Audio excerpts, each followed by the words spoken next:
So this next section of the program, highly anticipated, is called Modern Alchemy, Diamonds and Disruptive Technology. And we have an amazing roster of panelists. Pete, and I'm going to do this in alpha order. Peter Engelhardt, Director of Business Development at Diama, which is is owned by Swarovski. We have Nikolai Tomasovic Kakilashvili, I hope that was correct, General Director of New Diamond Technology. We have Joseph Kutzi, founder, Diamond Services Ltd., and I'm being very brief because you're going to hear about what each of them does. So I am simply introducing in the barest way. Jack Ogden, who actually has broad expertise. I mean, he's a jewelry historian and a jewelry industry consultant, but also brings special acumen to the diamond issue, both having participated in the formation of European standards about created stones and at the same time being about to see the publication of a major book on diamonds from Yale Press. Jason Payne, co-founder and CEO of ADA Diamonds. Amish Shah, CEO and president, this is not right, Alter Created Diamonds and RA Riam Group. We also have Lloyd Pesach. I hope, do I pronounce that correctly? Pasek. Pasek. It's always good to ask, even if it's in public, you know, because at least you're getting it right. Sort of like eco-sensitivity. Lloyd Pesach, yes? Pasek? Close enough, no one ever gets it. Well, I have that with my name, but, you know, still, I'm going to take locution lessons. Designer and Chief Operating Officer, Alter Created Diamonds and RA Riam Group. And our moderator, who is Everett DeGrave, and Everett, too, wears many hats, fine jeweler, consultant, authority on social media, but also really profound questioner with a very elegant mind. And given his years and years of work in various aspects of the jewelry world, seemed to me to be the ideal moderator for what I feel is an extraordinarily important panel. And I can say this, we have only just begun with regard to this topic. This is a first and not a last. So I give you this fabulous panel and Everett, the moderator.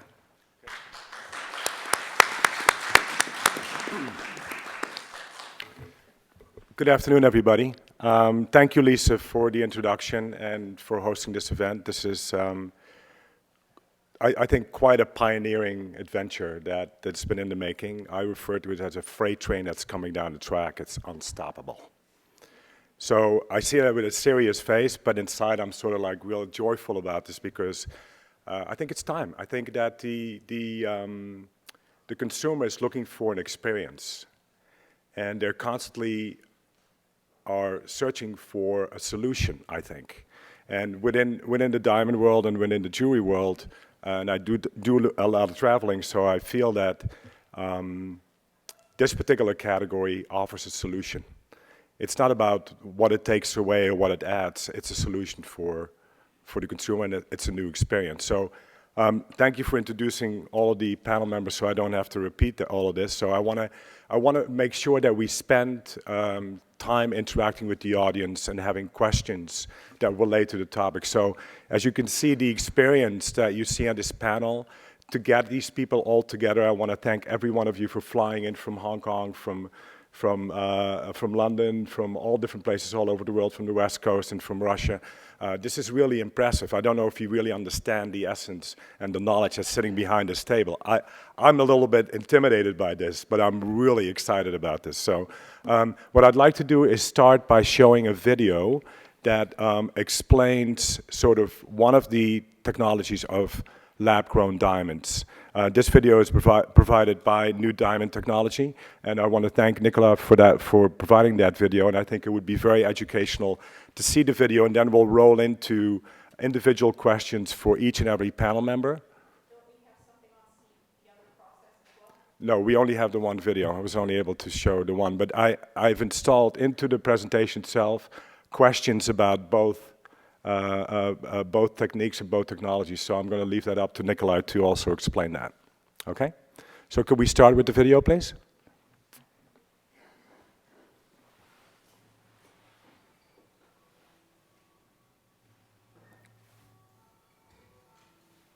It is well known that for growth of crystal is necessary to use a pure carbon source.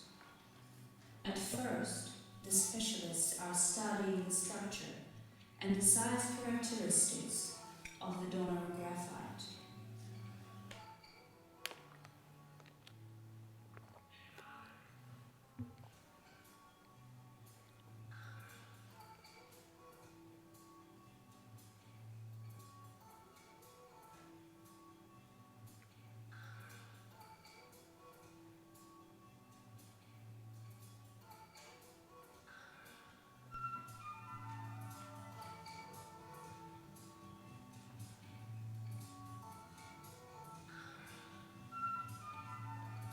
In a small concentration, this donor graphite is going through a process of homogenization with a high purity carbon source.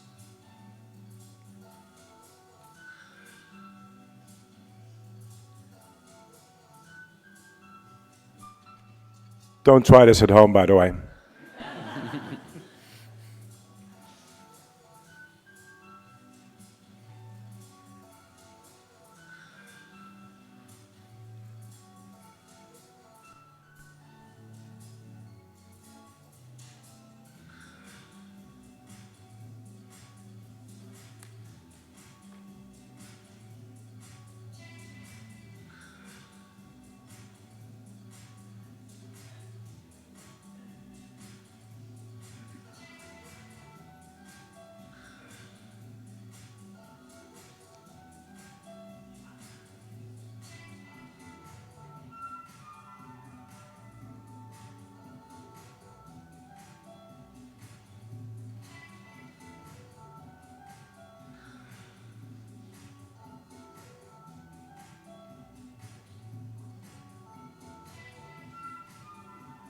After that, the obtained mixture is being pressed to form the carbon source in a high pressure cell.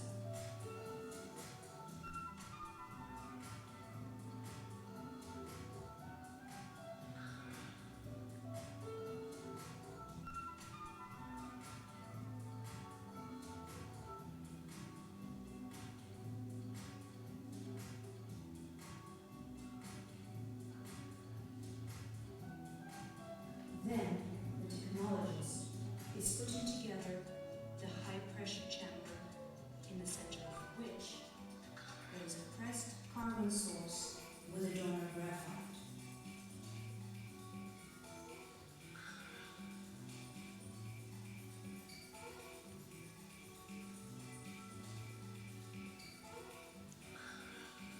The operator is setting the necessary technological parameters of growth.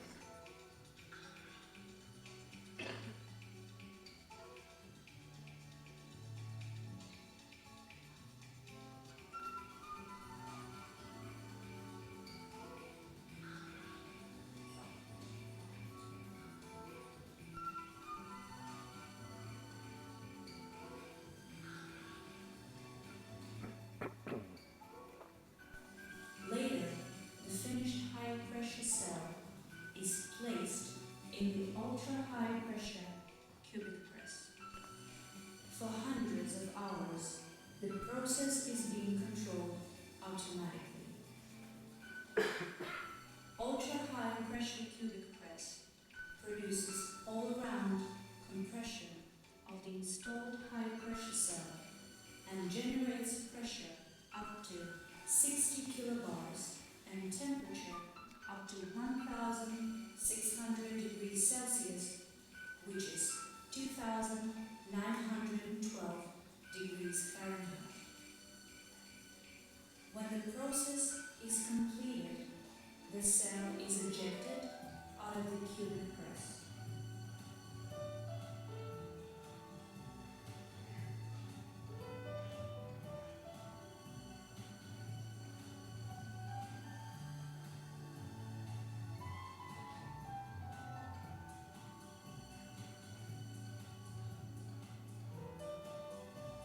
Then, the crystallized alloy containing newly grown single crystals is ejected out of the cell.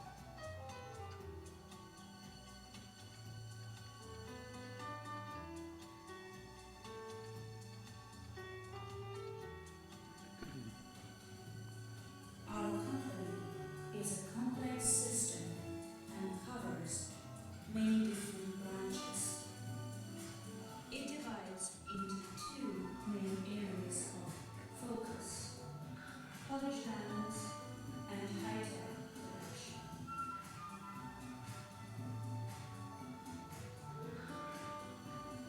Let's study the jewelry branch a bit closer. Now, we are in manufacturing facilities.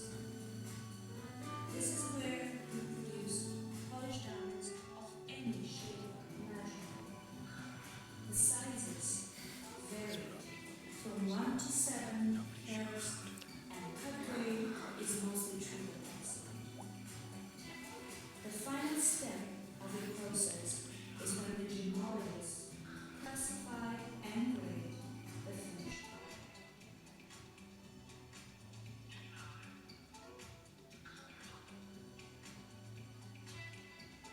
Mesmerizing, sparkling, and simple.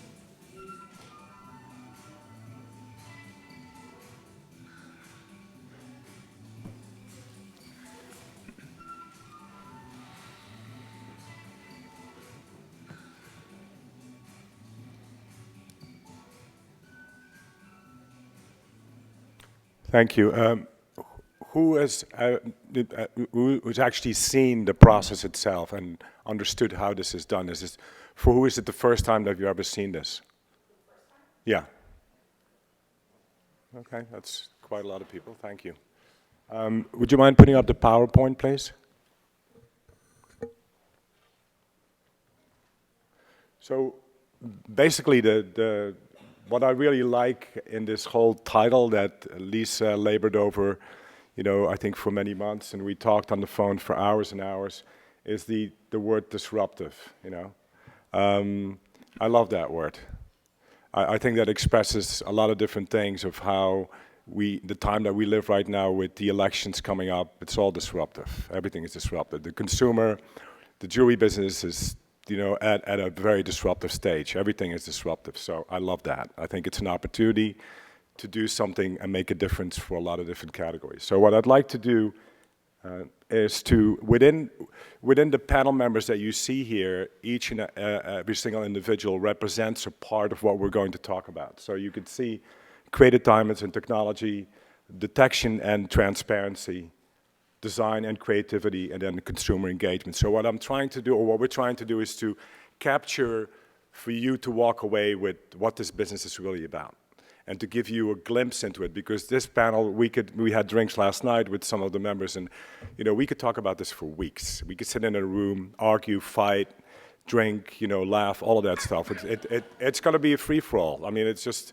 But what I'm trying to do is to have you and the audience walk away, and also hopefully we'll get a lot of exposure onto this, is for actually the industry to unify. You see these people, they all work together at the same time. They also are playing in the same field in retail and manufacturing and other fields.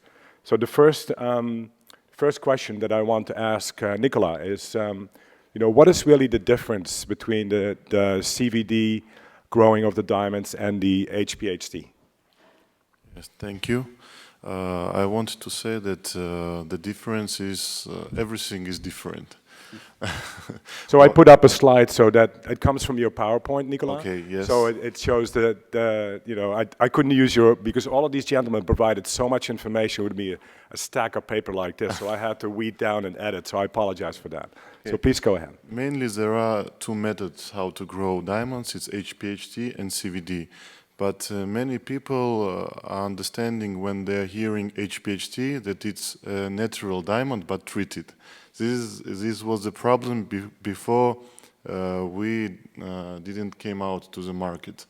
But today we are trying to explain everybody that HPHT is a machine. It's high pressure machine, which is providing around inside the cubic where the synthesis is going, around 5 to 6 GPa, the pressure. So CVD is mainly chemical method. You are putting diamond plate inside the reactor, and you are using different kind of gas. And when gas is going to this plate under the very high temperature, it's becoming a layer of a new layer on the old plate diamond, and it's growing by layer like this. And So it's like in nature in a way, it's the same way. We are using small crystals. Okay. These crystals are also grown. And from this small crystal, we are putting also graphite and special metals, which are under high pressure and temperature. It's mixing to each other. And next to the diamond, carbon is getting getting crystallization. Mm-hmm. So from carbon is going diamond. Almost is, no, in the end it's the same, diamond is diamond, yes? But it's two different methods because you are using two different machines, you are using different materials. But finally carbon is going crystallization and it's coming out diamond. Mm-hmm. And we are using different, our machine is around 70 tons weight each. Oh. And we are producing the biggest rough which we manufactured is 73 carats. In CVD, as I know, today the biggest rough, maybe probably I saw 10, 12 carats. And the time of the growth is different and the crystal structure is different. What I mean when the diamond is growing by layers, the atomic crystal structure is falling differently. We are growing as our nature is growing. And we are not working only jewelry, we are also working at high-end microelectronics, high-power electronics, and there is very necessary that you don't have dislocations. Dislocation you can see only in X-ray pictures. Mm-hmm. We have in our presentations, but it's not for jewelry actually. So this is another slide, which is the difference between HPHT and then CVD, right? Yes, yes. Yeah. HPHT is already long time technology, but our unique that nobody else except us till now grow so big sizes. And last year we did the world record. We show at GCK show 10 carats polished Asher cut E-color diamond. And this year also at GCK we show 10 carats polished emerald cut fancy deep blue diamond. Mm. And that's why we are here, I hope. Where is your company based out of, and a little bit of the history? Our company based in Russia, in a culture city called St. Petersburg, very nice city. Oh, beautiful place. Yeah, you're always welcome to us. Oh, I've been there. Love that place. Yes, and we have around 150 employees in our factory, and we are working, we have big process. There are a lot of moments you need to check many times, because if something wrong in material, in machine, maybe employees are not enough educated, yes? And on so many small things, depends if diamond will grow or not. Right. And this is very hard actually. It's not just that you mind and after you are checking there is diamond or not. And we are always trying to improve our technology. Mm-hmm. And we are open to work with everybody, also in jewelry, also in high-end industrial. And I'm sure that this diamonds have their place in our life because there are different people, and different people like different things. And our diamond is one more option for people who like it, who like that we are doing ourselves these diamonds. This is somehow amazing. Okay. Thank you very much. Thank Thank you. you. I have a question for Joseph. Okay. You know, I want you to also explain a little bit about yourself and your company and your experience. But if synthetics are almost identical to naturals, right? Why is the difference between one and the other important to detect and disclose? Why is it important if they're the same anyway? Well, thank you, and thanks for Lisa for inviting me.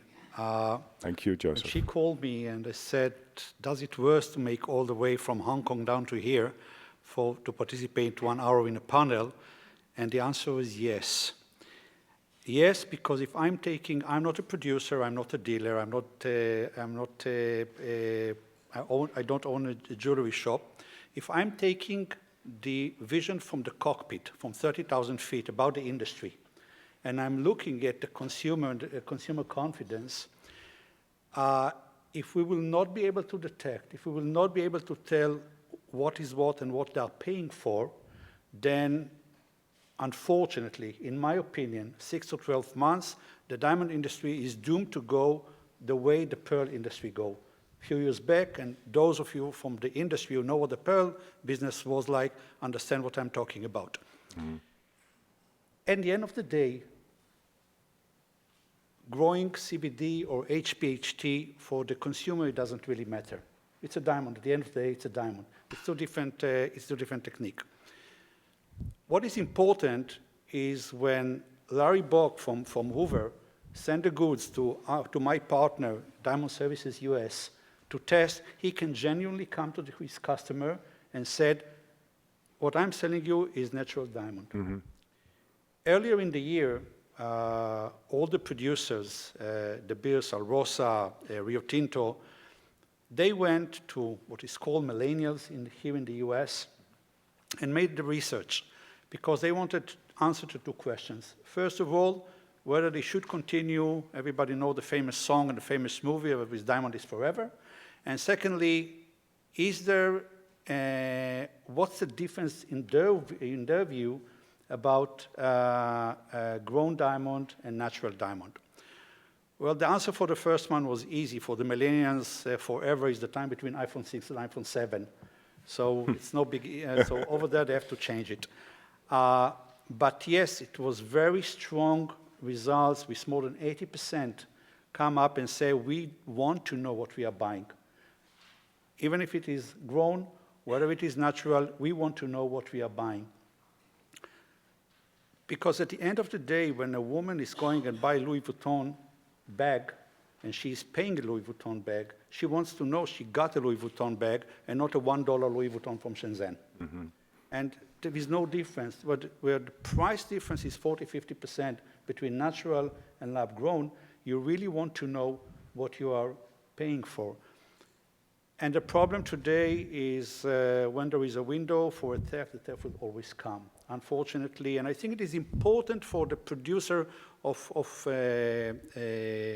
diamond, of lab-grown diamond, it is important for them as well that things will be disclosed. It is a legitimate product, but has to be properly disclosed. People should know what they are buying, what they are being paid, what they are paying for. So I put a slide up that came from your presentation too. That's the trade definition, because there's a lot of words. People are playing around with this word. Is it cultured diamond? Is it a man-grown diamond? It's synthetic. What is it? And that's a big struggle. And I think that's where the consumer also has some confusion, right? Because culture pearls are different than... Yeah, there are so many names, and I'll try to be very humble, and I'll be the last one to try and take a position, whether it is lab-grown or man-made. Might be dangerous to take a position, right? Yeah, I will not take a position.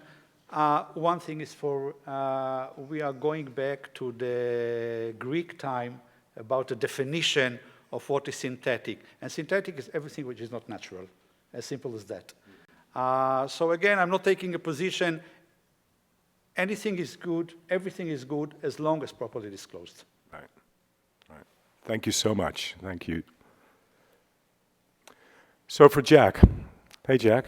Hello. Welcome back. Thank you. I know you can always add a little twist to this serious discussion, right? So you talked about the wolf. What was with the wolf earlier on? Like the wolf outside the door. But anyway, your question besides your wolf question is, what are your views on the argument that man-made diamonds are environmentally a better choice?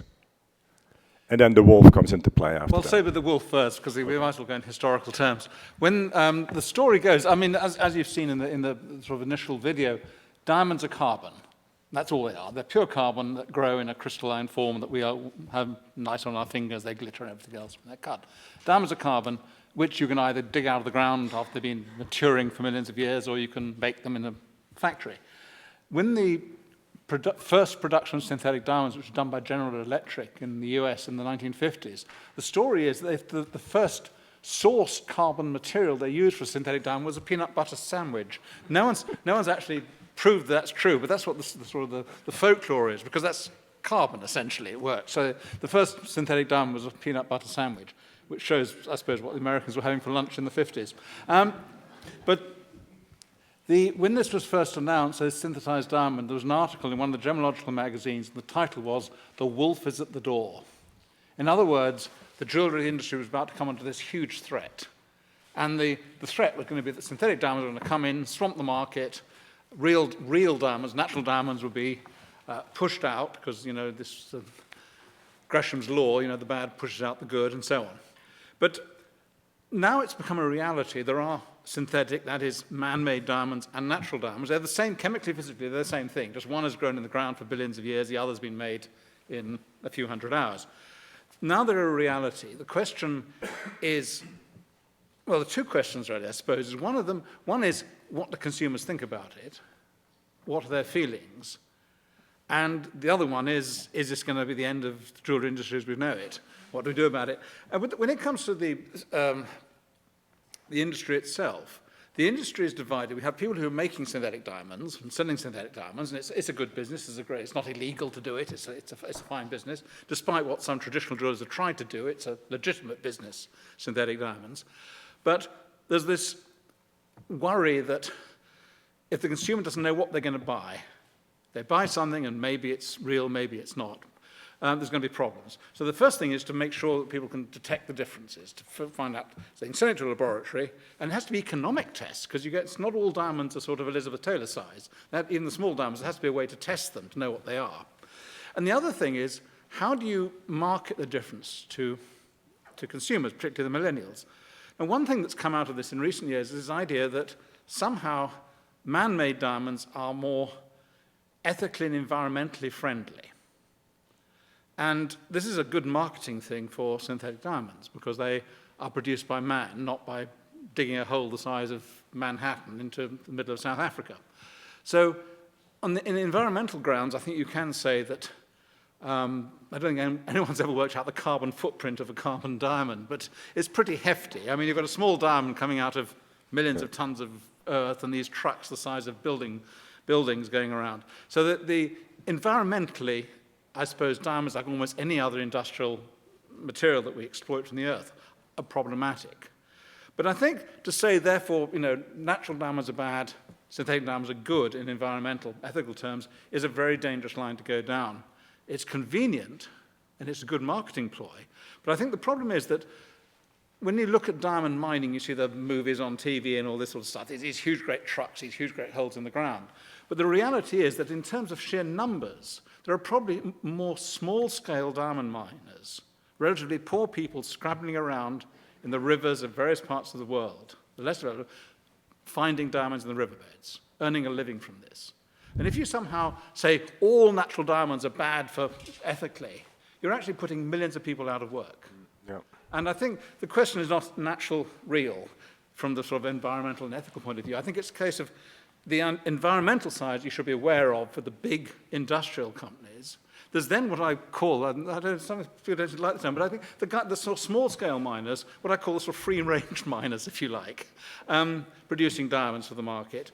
And then there's the the man-made, the synthetic diamonds. And I think that's the distinction really, is the impact. If you move to just synthetic diamonds for environmental and ethical reasons, you're actually putting millions of people out of work, people who rely on finding diamonds on a small scale.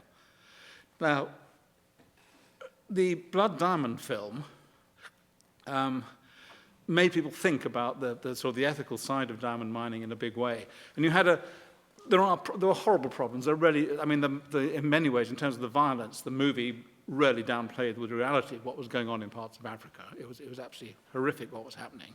Things are getting better. They brought in the Kimberley process, which means, if you like, sort of tracking where diamonds have come from. That had huge flaws because it had nothing about human rights involved. It was purely about the, if you like, the government stamp on it. And not all governments are good governments. But there are many talks now about fingerprinting diamonds. And this is being done by, I won't name it the big names, but the big names, you actually got a diamond they can trace from the mine in the ground onto your finger. And this is seen as one way of distinguishing natural from synthetic, because you've got a diamond and it's got a little label that says it's come from this mine and this is the supply chain. But some of these new initiatives to track the supply chain of individual diamonds, I think, is the disadvantage of the very small-scale diamond miners in many parts of the world. So I think that's a ploy that's going to help the big industrialists and not so much the small people who probably need our help. So the wolf's in the house. It's not outside the house. The wolf is rummaging around through all our trash baskets at the moment, I think. Okay, okay. Oh, thank you. Thank you very much, Jack. Thanks. Amish, thank you very much for joining us today. And we had the pleasure of talking by phone, but also interacting a little bit last night and getting to know each other. And I'm really very impressed and touched by your passion for this category. So I wanted to ask you, between you and Lloyd, 2 questions. If you can decide or fight over which one you want to answer, I don't really care. What kind of interest have you received regarding the products, and where are the inquiries coming from? That's the first question. Well, I think actually Amish is more qualified to answer this than me. But the interest, so I comment on it, is amazing from every quarter. We are not having any difficulty moving diamonds. It's very interesting when we talk about the interest of consumer-driven, or right now I think there is more interest from the side of the industry. But when you sit across people, and not only in the United States, but in different parts of the world, when we brought the brand to JCK first time, our entire concept was, thankfully what Joseph said, Jack said, is legitimacy. Something that has revolved around the mine diamond business for a long time. And as we enter into the created diamond business, that was the first thing we needed to establish. Because you live in both worlds, so to speak, right? Yes, You've got, about you got 6 your months a feet year in the United States, 6 months a year in about 3 or 4 different countries. which is very interesting, so yeah. And we interact, we do business. We're, as a family, we're in both businesses. We're being in the mine diamond business all the way from cutting diamonds to polishing, manufacturing jewelry, and distributing in about 9 different countries in the world. My brother, who's actually one of the backbones of the company, we have 22 patents on special cuts. So do you guys actually talk to each other? I guess almost every day. Only kidding, only kidding. But so coming from that part of the business and entering into the created diamond business was very interesting. First thing we saw that the whole concept of legitimacy was becoming very crucial. And that's when at JCK we first time introduced the brand, being very clear that every Alta created diamond was going through legitimacy and being vertical all the way from growing to finished jewelry. We were able to establish a chain of supply. Mm-hmm. The diamonds sold at Alta are grown in-house, they're cut in-house, the design team that reports to Lloyd. The manufacturing of jewelry, we're the only company in the world right now that has a unit that only makes lab-grown jewelry. This is then further distributed under our brand. So that chain of command was established. What was interesting is at JCK, going in from the mine business, we were expecting that let's see what happens. With all the negative publicity that we saw at JCK, where a lot of the trade, and I think I see more ignorance than actual, it's more hesitation or ignorance to which the diamond industry is reacting to. So it's fear. It's more fear. Yes. It's the fear factor that what if created diamonds take a strong position? Are they going to destroy the diamond business? Right. I think what they don't understand, this is my opinion, is this is a choice. And when this choice has been brought to the market, not only we got the most amazing response at the first trade show that the brand was open, in Hong Kong, we were blown off. We met people that represent the biggest retail networks from the most conservative countries: China, India, Taiwan, Korea, and Japan, which are considered from a cultural standpoint to be the most resistant to change, especially because diamonds and jewelry, especially diamonds and gold. Because it's very cultural and traditional, yes. That's right. very true. Right. So the interest has been fantastic. We're speaking with watch companies. We're speaking with very, very unique retailers like Jason. We work with traditional American retailers that we have already put out to. And the best part at the end, the consumer who's being educated about the product is, I think resistance is not even a matter of conversation. But they're self-educating themselves too on the internet. They can find out. They're educating themselves, and thankfully as a brand, we've taken a positioning. We're not there to sell, we're there to educate. Because education will lead to the sale. So it provides a solution for them to look at other Absolutely. options and Absolutely. celebrate. Yeah. Thank you. And Yeah. As far as the, since the diamond, a lab-grown diamond and a mine diamond have, the same characteristics visually. So when you look at them on the table from far or close, it's a diamond. They're both the same. So then the element of design comes into play. So how do you account for this level of excitement and interest in the diamond? And what's your view on creativity, design, value in connection with lab-grown diamonds? So what I'm trying to say is that, there's a technology innovation, disruptive technology on creating these diamonds, which creates a conflict within our trade, not for the consumer, right? But then to attract people to come in and look at, say, how can I see from a design perspective, is there something creatively that you're changing? Lloyd, please. The first thing I noticed when, this kind of quality in diamonds has only been the last couple of years in larger stones. When I first saw them, when they first came into our company, the thing that I noticed first was that they were gorgeous.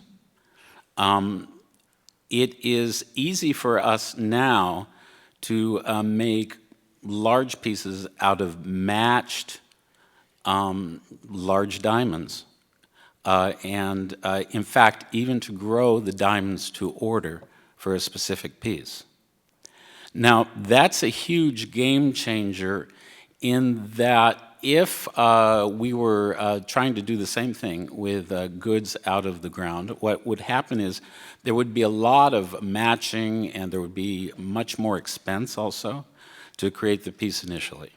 So there's a bespoke aspect here. There is a bespoke aspect. Now, the piece that is on the screen behind us is a couture bespoke piece that we're doing as a showpiece. That piece we never would have made probably in natural stones. First of all, because just the fact that it's lab-grown stones adds a great deal of excitement to the thing.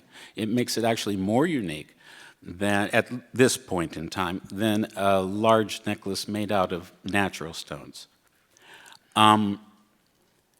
There are enormous amount of opportunities in design with regard to these diamonds, mostly because the quality is apparently so beautiful in the better end of it. It's absolutely gorgeous.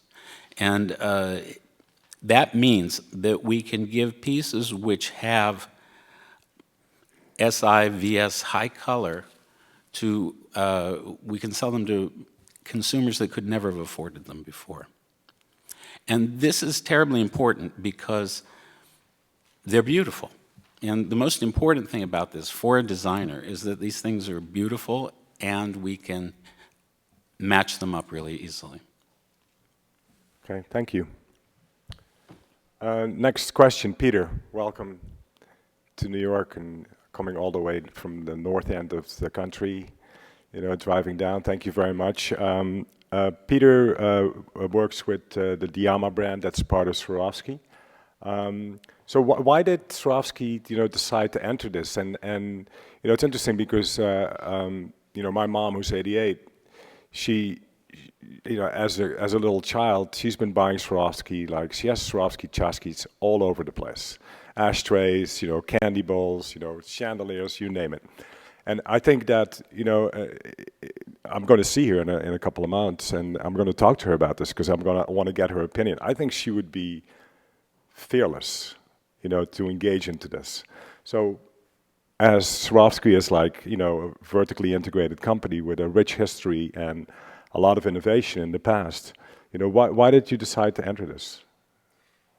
I think the answer really goes back to our founding. Swarovski was established in 1895 in Austria, and it was based on innovation. It was based on man-made materials that was cut with new and patented technology. So from the very early origins, that was what our company was about. That was something very, very different for the time, at a time when the only people who could afford glamorous jewelry were Astors and Vanderbilts and people whose names line this island that we're on.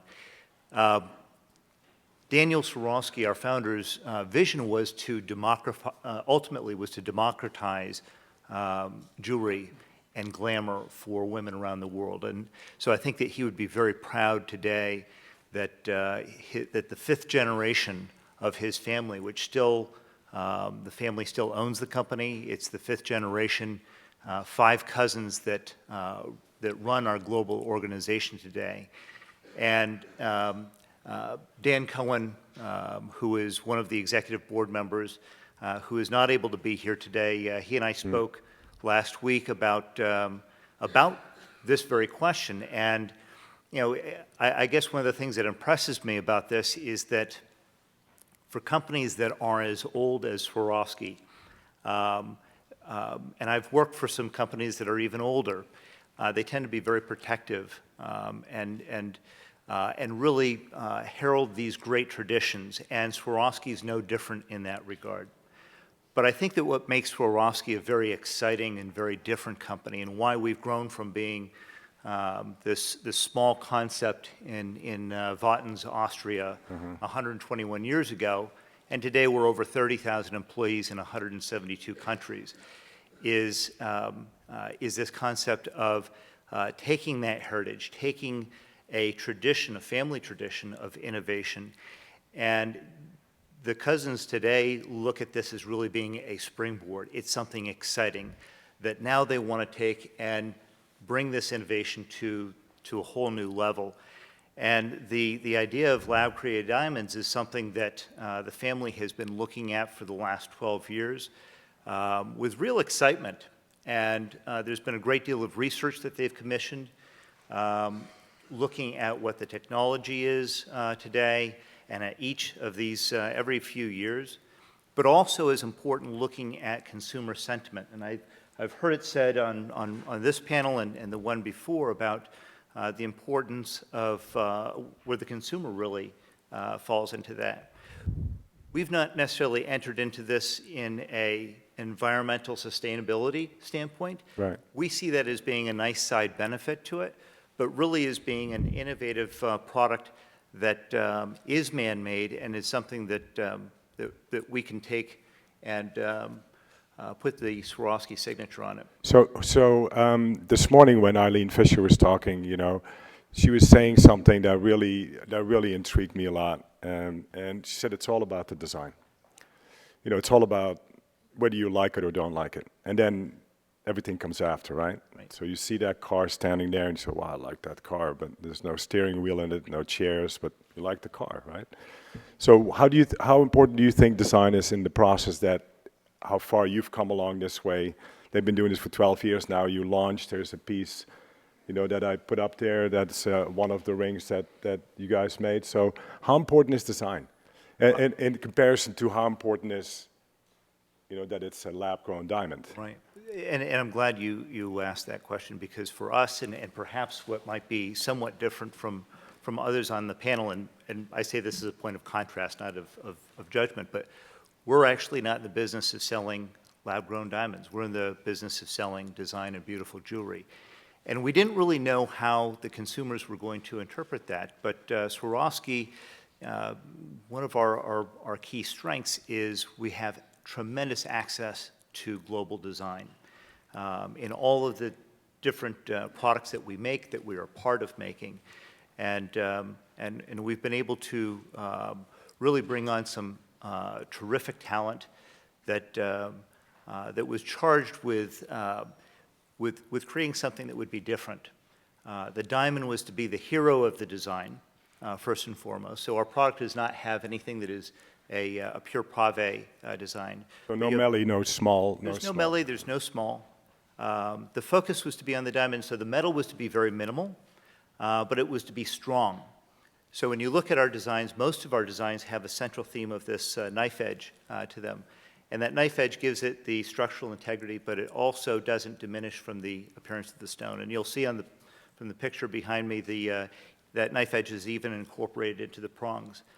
So Diama is something that has been in process of development for a few years. We launched just, I like to say 15 minutes before Mother's Day, but we did come out in just 4 stores just prior to Mother's Day. And we're in a dozen doors now, and growing, that we've been very selective about. What I've found really interesting in working with retailers, working with the sales professionals at the counter, and we have a survey that we have sales professionals complete for us after they've had any interaction, whether there's been a sale or not, to provide us with feedback from the consumer. And whether it's been a purchase that's resulted from that transaction, or whether it's somebody that's just been interested, what's been overwhelming is that people look at Diama and spend time looking at Diama and buy Diama on a scale of 1 to 10. The 10 is design, overwhelmingly. The second factor that's important to them is the value proposition, is the fact that they are able to get more or better. So what's the value proposition? How much compared to, you know, a similar piece, what is it? So percent-wise? Approximately for us right now, it's about 30% less. If you think about a piece of jewelry, the gold does not get any less expensive in our pieces than something with a mined diamond in it. The labor that goes into creating it isn't any less. The product development isn't anything less. So the only thing that's different from our pieces from something else is the fact that they have what we call Swarovski created diamonds. And we're very transparent about that. There is our displays feature the Swarovski ingredient brand in the case. We're very proud of that.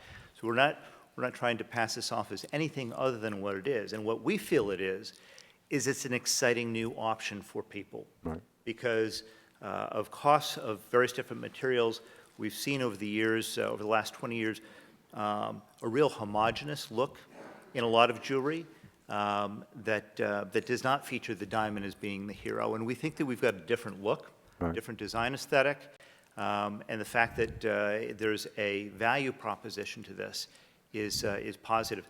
The third factor in this really is the fact that it is a lab-created diamond, and the fact that it's a Swarovski-created diamond. Our brand, fortunately, gives credibility, gives assurance, even when somebody's not quite certain what So it's an endorser. It's an endorser, Yeah. absolutely. Yeah, yeah. Thank you, Peter. Thank you. Jason, welcome to New York. I hope you make it back tonight. I heard your flight was canceled. So, but thank you for joining us today and you know, verbalizing your passion and sharing about your company. So, you know, why are cultured diamonds an objectively superior canvas? Like, I looked at your website and I studied and I met some people from your company and people that are embedded into the company, and I just saw that passion, and we just briefly talked. We just met like an hour ago. So, can you please shed some light on that and explain that to the audience? Yeah, I think the point to start is that diamonds are not art. Diamonds are merely a canvas with which artists make art. And laboratory-grown diamonds opens up, in my opinion, a better canvas. Can you move your microphone a little bit closer? Yeah. Sorry, is that better? Thank you. Yeah. That laboratory-grown diamonds can create a better canvas for artists to create art.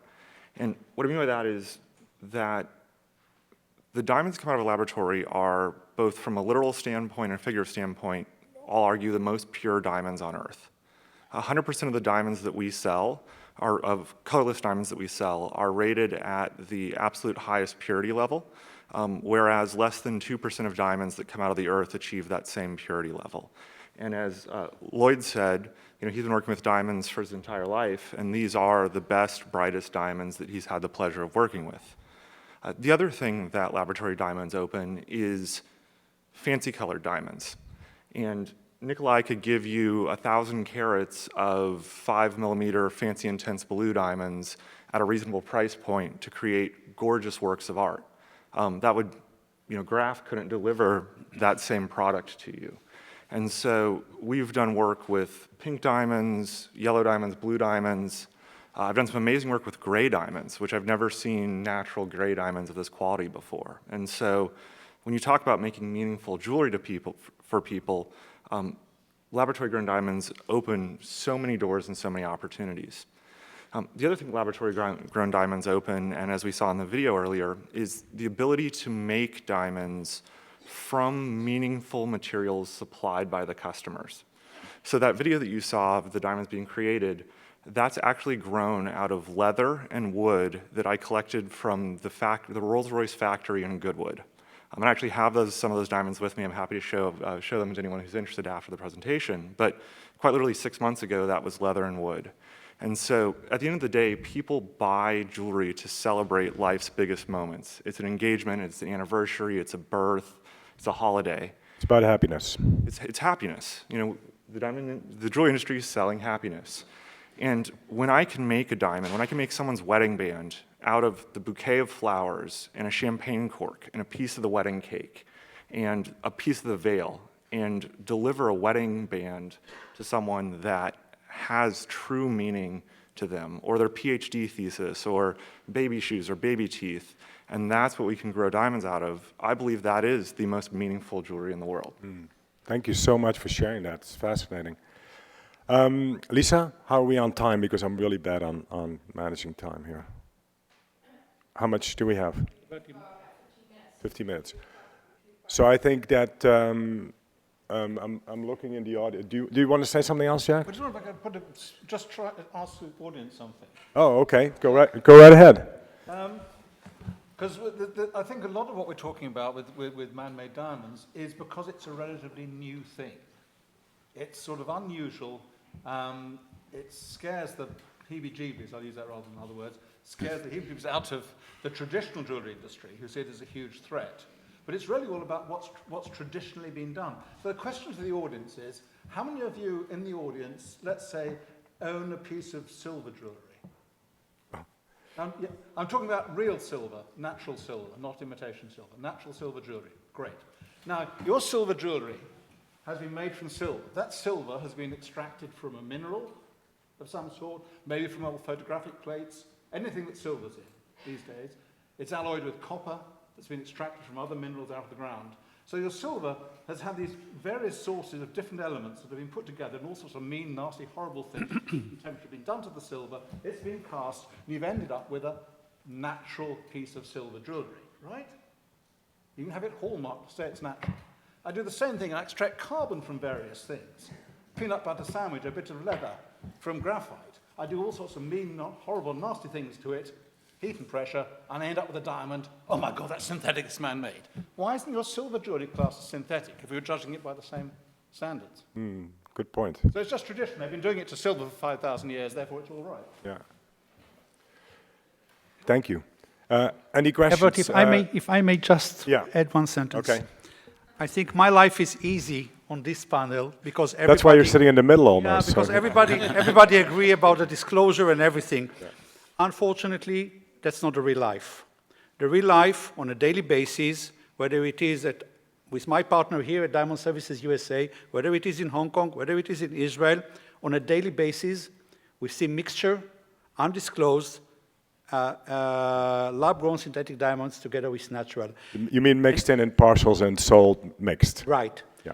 And this is, and I will build up on what Teresa said in the previous panel, and this is the consumer confidence, and this is what consumer is all about. A few months ago, there was a big story in Alibaba. I'm not sure how many of you heard about it.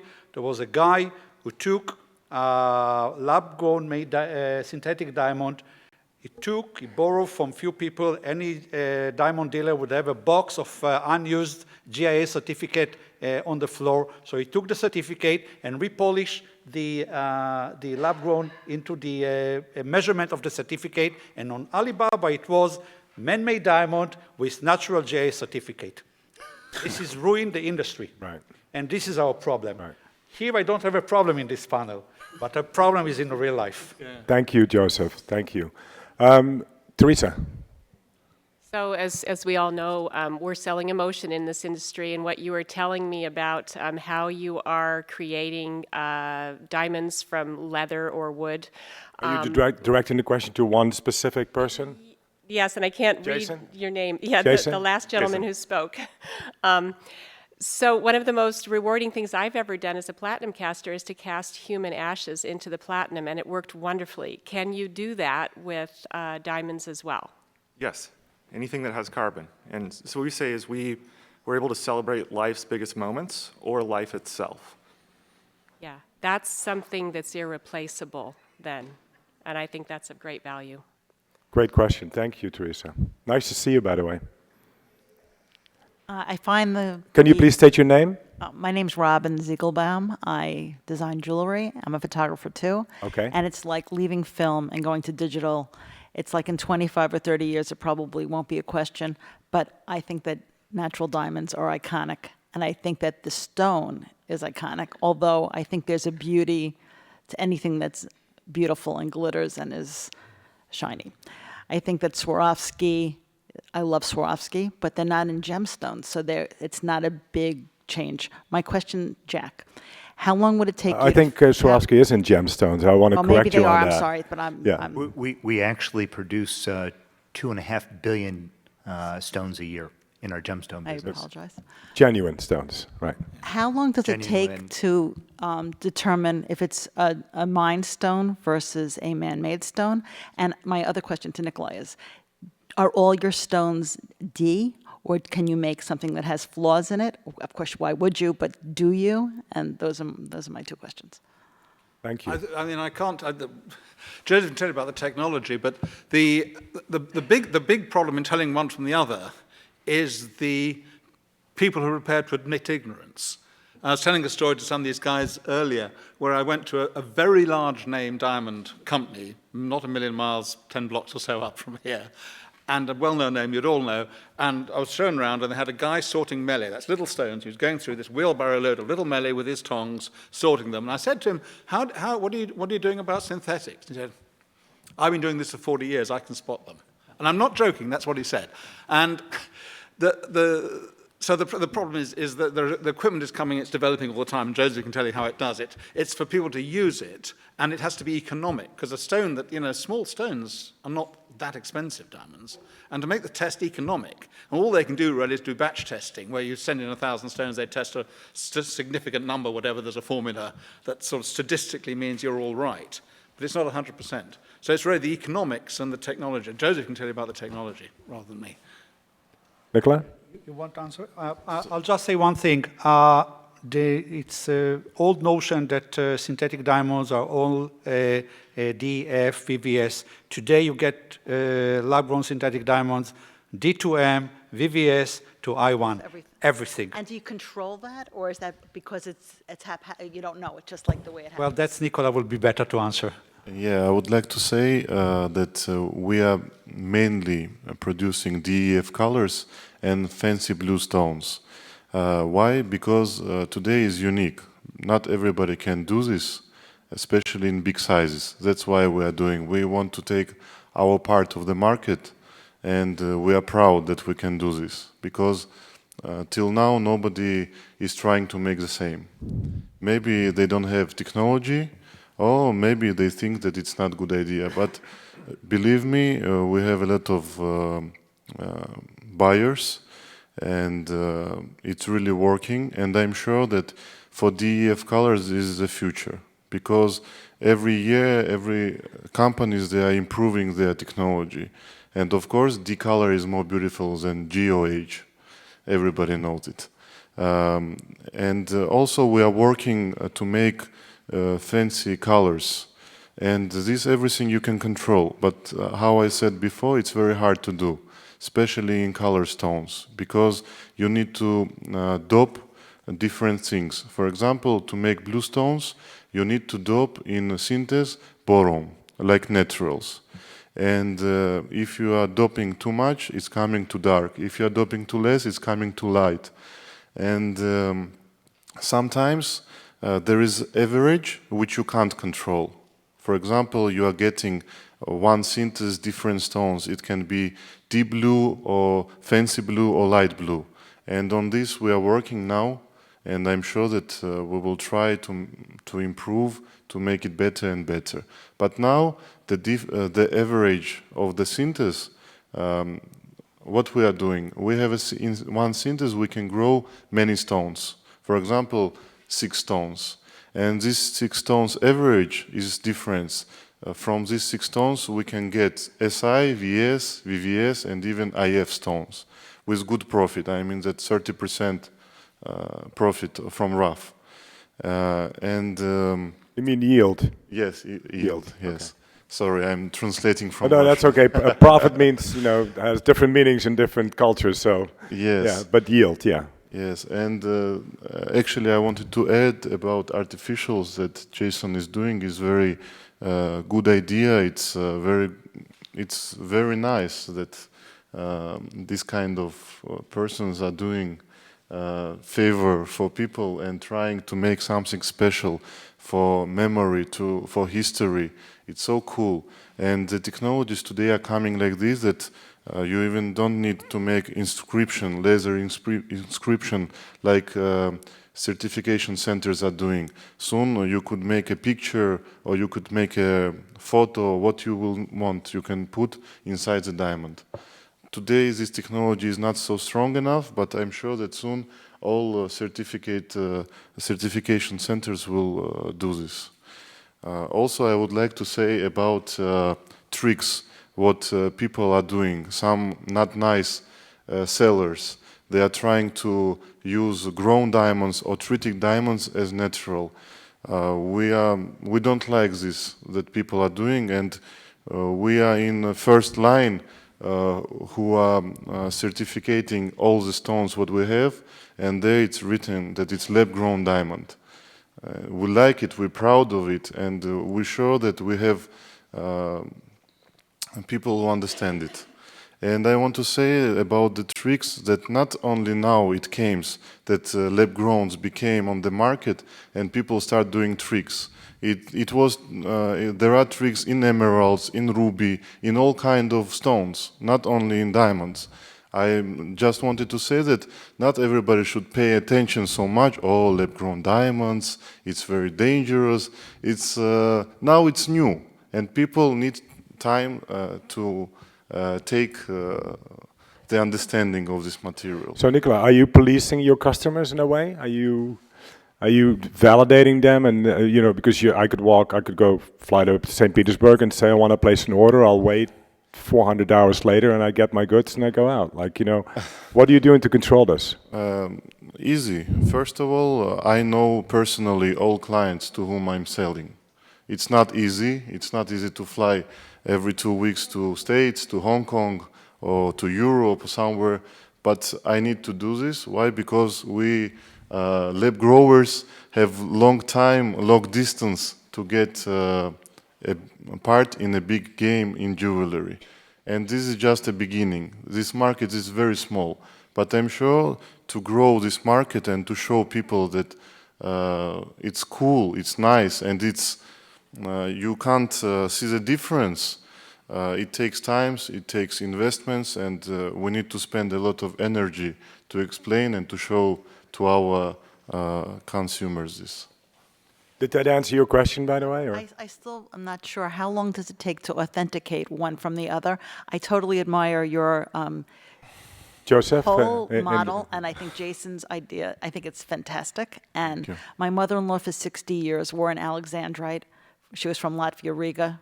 She was positive that it was an Alexandrite. It's glass. She, you know, but that's just something that happened 60 years ago. But I can't imagine that someone can't buy a 5-carat D stone from you, take it out of the stone, and say, I want to sell this for $150,000, and someone might buy it, not realizing. How do you figure that out? But did you want the answer on the question how long it takes to certify? Right, okay, Yeah, Joseph? the time it takes, the technology that we have developed and which we have been awarded for the highest award possible in the Far East, seconds. Seconds. And also I wanted to add that 5-carat stone, yes, today it's not easy to make. And then bigger rough we are growing, then harder to do it. Because today it's easy to grow, for example, 1-carat rough. But after 1-carat rough, you need to take in your head so many small pieces of the process to grow bigger size, that it's always a risk that it will not work. And for example, we did 2 10 carats and we still didn't sell it because it's like a logo of our company, let's say like this, yes? And it's very hard, I will say truth. Maybe I will put 5 syntheses and I will not get the same diamonds what I have. And that's why, and one-time synthesis is very expensive. I don't know, there are technologies are moving also in mining, but my family is more than 20 years in diamond business, totally, also natural diamond. And I know that expenses to mine the stone, it's not more expensive than to grow the stone. And I'm not sure that people are going and trying to sell it very cheap, especially 5 carats. And I'm sure that this trend will move and the prices will stand. Of course, the big demand for grown stones is natural diamonds market, because this is huge market. And I don't think that there is another material, another stone that is bigger than, I mean, I'm talking about money. In money, bigger than diamond. Okay. So, thank you. Any other questions? Arthur? Yes. Hi, my name is Arthur Klein. We have an organization called the Diamond Promotion Service, and my thoughts are, why isn't there an association for lab-grown diamonds, an organization that promotes the product, not individual companies, but to educate the consumer, to educate the retailer as to the features and benefits, rather than letting the competition. Who wants to answer that question? I think. I think Jack's jumping at the bit at this point. I mean, in a sense, if a diamond is a diamond, you should have one association for the lot, right? If they're easy to tell apart. But there is a thing called the Diamond Manufacturers Association, which is actually the association for natural diamond cutters, because they call themselves diamond manufacturers, and I've been arguing with them for years that they should change their name, because with synthetic diamonds around, calling themselves the Diamond Manufacturers Association is not a great idea, but they're very traditional. They don't want to change. But I think it's some sort of association might be a good idea. But it would create more unity too, and especially among the people that are selling it, and then create more confidence for the consumer. Amish, sorry. On this, especially as I want to say, the scenario of the lab-created diamonds were, well, with the Diamond Promotion Service, typically they should be working together. However, the majority of the members, which are site holders that are backed by the miners, have, again, I would say the fear factor, who are working very hard to alienate the growers so as to hoping that will disappear. It's very similar to, they're all like almost putting a blindfold in front of their eyes and saying, you know what, the lab-grown world is going to disappear. If you ask me, yes, there's this association that's formed that many of us are actually not members, but something like this, I can tell you for sure, is in the making. The need here, as much as Diamond Promotion Service is working, from a lab-grown, as a grower, I can tell you this for sure, the need is to more educate the consumer today. The difference between the mined diamonds and how it has been promoted in the 40 years and today is that the mined diamond industry, if you look at it in the last 10 years, has done very little to go to the consumer, tell them about it, or even work to try to compete all the other industries. As on the right now, they're doing everything possible. You know, out of the blue, suddenly everything's like, oh, suddenly diamonds are rare, real is rare. Instead of that, actually, if they put their foot forward, and I can say for a little bit for Nicolai, and most on behalf of the growers, if they sat down on the table and said, you know what, why don't we create the desire for the consumer? Let jewelry reclaim its desire, the beauty, and a woman's desire to own a piece of jewelry instead of going out and buying a new iPhone. So is there a place for something like this? Absolutely. But the number of growers are very few. There is so much resistance from the industry, purely out of fear, and also because the powerhouses in the mine business somehow have very little to do with the change that is coming. It's all about the change. In every industry in the last 50 years, if you really go in and see, every time change has come, the new people are working very hard to create something, add value, and the only way I see is to go to the consumer. So yes, DPS would be great to work with the created world, but I believe I'd rather go to the consumer, educate them, and let them make the decision than going to the trade service. Yeah. Does that answer your question? There is an Arthur? International Grown Diamond Association that already Absolutely. exists. And to back up something that Amish said, laboratory-grown diamonds are good for the majority of players in the diamond industry. They're bringing consumers that may not otherwise, they may buy a BMW for that 40th birthday present rather than a piece of jewelry. And whether it's Larry's company or Stoller or Jewelers Mutual or designers or fabricators, there's so many people that stand to benefit from consumers returning to diamond jewelry that are turned off for reasons that we've discussed ad nauseum today. Yeah. Thank you. So on the real is rare business, I remember having lunch with one of the people involved in the Diamond Producers Association when they're coming up with this, and they said, we're coming up with this great new slogan, it's going to be real is rare. This is going to be the new thing. So my immediate reaction was, if the consumers hear that, they're going to think, real is rare. Oh my God, does it mean most of the things out there are not real? I better not buy any diamonds. So I think it's going to, well, personally, I don't think it's a great slogan. Thank you. Peggy, did you have another comment? I just wanted to comment that the industry had a full-day session the other day about lab-grown diamonds, and the International Grown Diamond Association was at that meeting, several representatives. So, and there was a lot of expressed interest in the two sides working more closely together, and that expressed interest was from all the big retailers in the U.S. So I think it's coming. Thanks for sharing that. Thank you so much, Peggy. What's your name? Hi there. Jay Moncada. I'm a third-generation wholesaler of gemstones. I relate to Amish and Lloyd. And also, very enthusiastic about the new technology. My question goes to you. Perhaps also Jason applies to that because you are more in contact with the consumer of lab-grown diamonds. Have you received feedback about the concerns as to how lab-grown diamonds could change in value from here till the next 10 or 20 years as new players and technology improves in a way that costs are reduced, or the perception of value or inherent value that you guys are creating with lab-grown diamonds could impact? Are you getting feedback already on that, or is it too early for people to be asking that kind of Start, question. and I'll go. It is very early. The commercially available colorless 1-carat diamonds didn't come on the market till really about 2013. So it's a very new technology. There's a lot of fear and uncertainty and doubt around laboratory-grown diamonds, but one thing that is a fact is that De Beers' cost of good to mine diamonds, all of their expenses amortized across the number of carats that they that they mine every year is $104 a carat. Laboratory-grown diamonds will never be that cheap. It will always be more expensive to grow a diamond than it is to dig one out of the earth.